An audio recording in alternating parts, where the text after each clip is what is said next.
Pemimpin UMNO nasihat Tajudin jangan rosakkan hubungan dua negara. Zaman Tun M, kroni is king. Pemimpin UMNO senaraikan 18 kebodohan Menteri Pakatan Harapan. Bersatu ucap selamat pengantin baru kepada Najib Razak. Peguam bersih tak puas hati, Agung masih jemput Najib ke istana.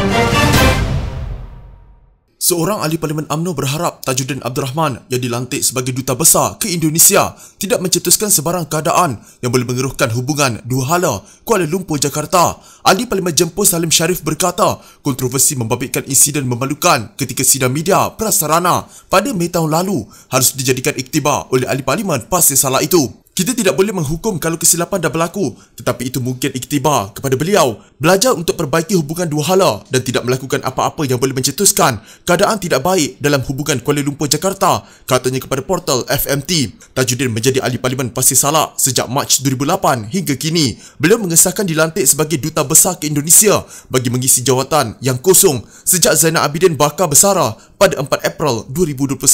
Ahli Parlimen kontroversi itu disingkirkan daripada jawatannya sebagai pengerusi prasarana pada Mei tahun lepas, hanya beberapa hari selepas sidang medianya mendapat kecaman susulan insiden pelanggaran 2 tren LRT. Susulan itu pelantikan terbaru ini mencetuskan kritikan ahli Parlimen Pembangkang dan bekas diplomat. Ahli Parlimen Klang Charles Santiago menyifatkannya sebagai pelantikan kroni selain mempertikai kelayakannya untuk jawatan diplomat. Ahli Parlimen Petaling Jaya Maria Chin Abdullah pula berpendapat Tajudin perlu melepaskan jawatan sebagai wakil rakyat kerana adalah tidak bertanggungjawab sekiranya beliau mengabaikan amanahnya terhadap pengundi. Bagaimanapun Salim berpendapat pelantikan Tajudin perlu dihormati. Semua pihak memandangkan ia sudah dipersetujui dan dinilai oleh Perdana Menteri Ismail Sabri Yaakob. Kalau dia tak bagus esok, ada yang lebih baik boleh tukar. Bukanlah Tajudin menjadi Duta Besar ke Indonesia selama-lamanya. Tidak, katanya. Sementara itu, ahli Parlimen Padang Rengas Nazri Aziz berkata, semua pihak tidak seharusnya prejudis terhadap pelantikan Tajudin itu. Jangan meramal perkara yang belum berlaku, jangan prejudis. Tajudin mampu rapatkan hubungan dua hala Kuala Lumpur Jakarta.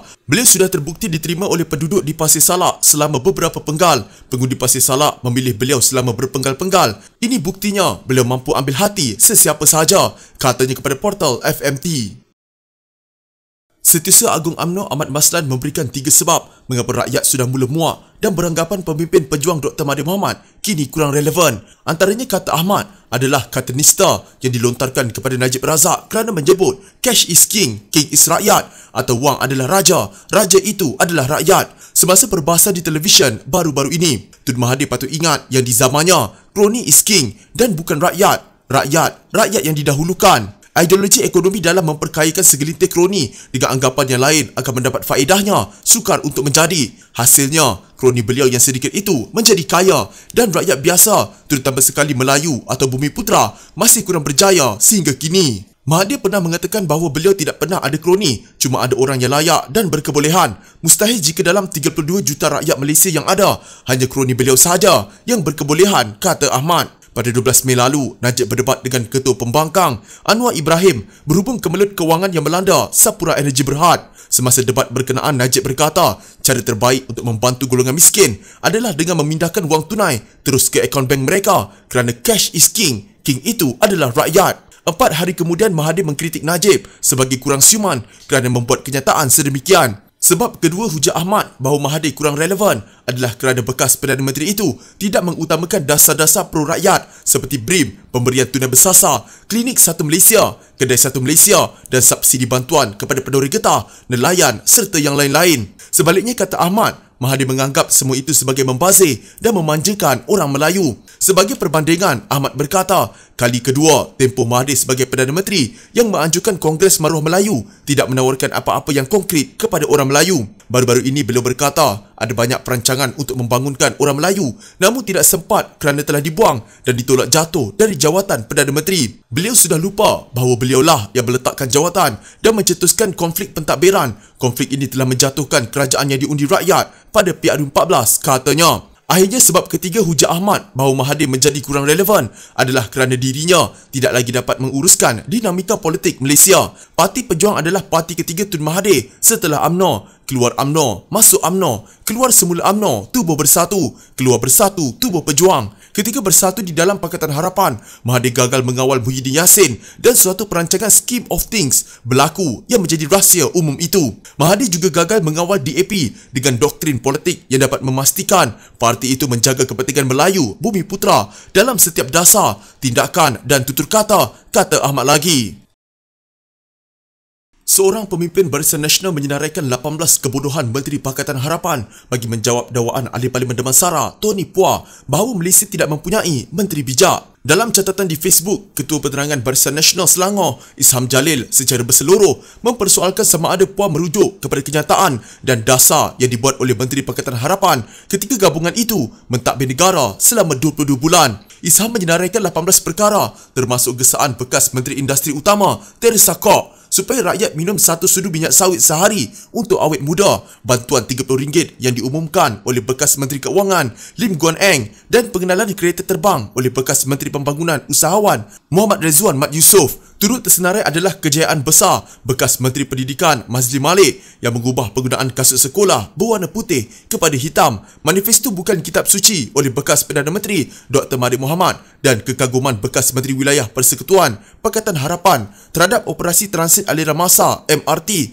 yang tidak memerlukan pemandu. Pada majlis kutipan derma DAP di Petaling Jaya, Puan mendakwa Malaysia tidak mempunyai menteri yang bijak kerana orang bijak cenderung untuk menghindari politik. Bagaimanapun beliau mengakui terdapat menteri yang tidak bijak dalam Pakatan Harapan dan Barisan Nasional, tetapi Menteri Barisan Nasional lebih kurang bijak. Apabila orang bijak tidak sertai politik, siapa yang jadi Perdana Menteri? Orang yang tidak bijak, kata Phua. Menurutnya, faktor penting kejayaan Pakatan Harapan dalam pilihan raya umum ke-15 adalah kebolehannya menarik orang yang bijak menceburi politik. Rakyat Malaysia cenderung untuk tidak menggalakkan anak-anak mereka menceburi politik kerana ia teruk dan kotor, sekaligus menyebabkan ramai pelajar yang bijak menghindarinya, katanya lagi. Ketua Pemuda Bersatu Wan Ahmad Faisal Wan Ahmad mengucapkan selamat pengantin baru kepada bekas Perdana Menteri Najib Razak. Ucapan itu dibuat dalam komen di Facebook Najib yang memuat naik statusnya bersama Menteri Luar Singapura Dr. Vivian Balakrishnan dan Pesuruhjaya Tinggi Singapura ke Malaysia Vanu Gopala Menon. Selamat pengantin baru Datuk Seri, tulis Wan Ahmad Faisal yang mencetuskan perhatian ramai, menerima 383 reaksi dan 197 balasan. Komen itu dibuat selepas tersebarnya sekeping gambar Najib dengan seorang wanita yang mencetuskan spekulasi pemimpin UMNO itu mempunyai keluarga baru. Bagaimanapun terdapat juga pihak yang membidas tindakan Wan Faisal itu dengan membangkitkan kontroversi lepasnya. Antara perkara dibangkitkan termasuklah isu surat sokongan untuk dipilih sebagai Ketua Pemuda Bersatu dan idea supaya kerajaan mencetak wang bagi menyelesaikan masalah ekonomi. Najib berkahwin kali pertama dengan Tengku Puteri Zainah Tengku Iskandar pada tahun 1976 ketika berusia 23 tahun. Mereka dikurniakan 3 orang cahaya mata iaitu Muhammad Nizar, Muhammad Nazifuddin dan Puteri Nolisa. Selepas bercerai dengan Zainah pada 1987, Najib berkahwin pula dengan Rosmah Mansor. Mereka memperoleh 2 orang cahaya mata iaitu Muhammad Nur Rashman dan Nuriana Najwa. 2 tahun lalu, tersebar dakwaan sama bahawa Najib berkahwin dengan seorang wanita berusia 50 tahun. Wanita itu bagaimanapun menafikannya dan membuat laporan polis. Kehadiran bekas Perdana Menteri Najib Razak ke sebuah majlis di istana baru-baru ini menimbulkan rasa tidak senang hati dan menimbulkan rungutan di kalangan mereka yang tidak bersetuju. Ini susulan Najib disabitkan bersalah menyeleweng RM42 juta dana SRC International yang disifatkan sebagai memalukan negara dan terlibat dalam satu lagi perbicaraan berkaitan skandal kewangan terbesar di dunia. Pada masa yang sama, Mahkamah Tinggi Kuala Lumpur dijadualkan menyampaikan keputusannya terhadap kes rasuah isterinya, Rosmah Mansor, berhubung projek tenaga solar hybrid untuk sekolah luar bandar di Sarawak pada 7 Julai. Dalam keadaan ini, Ambiga Srinivasan berkata amat dikesali bahawa Yang di-Pertuan Agong Al-Sultan Abdullah Riayatuddin Al-Mustafa Bilal Shah menyenaraikan bekas Perdana Menteri itu sebagai tetamu baginda. Semasa temubual dengan Portal Malaysia Kini, tanpa teragak-agak dia menegaskan, jika kamu berani menerbitkannya, saya bersedia untuk menyatakannya. Tanpa menapis kata-katanya, bekas Presiden Badan Peguam Malaysia itu menegaskan bahawa episod ini sebagai tidak menghormati mahkamah.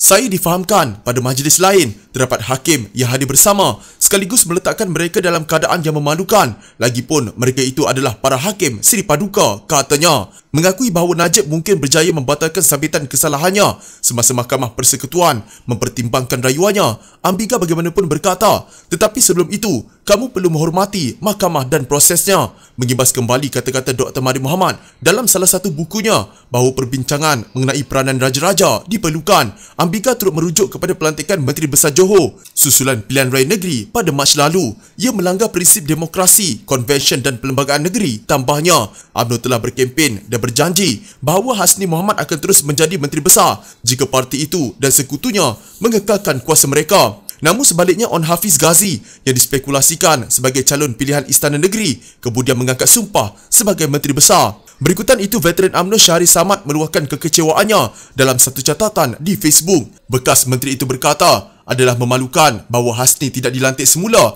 dan UMNO Johor tidak dapat berbuat apa-apa mengenainya. Sementara itu, Ambiga yang juga bekas pengerusi Gerakan Reformasi Pilihan Raya Bersih berkata, rakyat sedang memerhatikan apa yang sedang berlaku. Kita tidak seharusnya memandang rendah pandangan rakyat. Mereka memandang rendah perasaan rakyat pada pilihan raya umum ke-14. Mereka tidak nampak betapa kecewanya rakyat. Orang ramai mungkin berdiam diri, sebahagian besarnya kerana akta hasutan. Tetapi kamu tidak tahu apa yang mereka fikirkan. Mereka akan bercakap melalui peti undi. Jika kamu terus menaikkan kemarahan mereka, yang saya fikir mereka yang berkuasa sedang lakukan, kamu akan dapat satu lagi keputusan seperti PRU14. Mudah-mudahan, tambahnya. Ambiga turut tidak menolak kemungkinan Najib dan Presiden UMNO, Ahmad Zaid Hamidi, seorang lagi pelawat kerap ke Kompleks Mahkamah Jalan Duta, Kuala Lumpur, membuat kemunculan semula dalam politik. Pengkritik tegar Najib, veteran DAP Lim Kit Siang, sebelum ini menimbulkan kebimbangan selepas Ferdinand Marcos Jr. melancarkan kempen media sosial yang berjaya membersihkan pemerintahan diktator atau kuku besi mendiang bapanya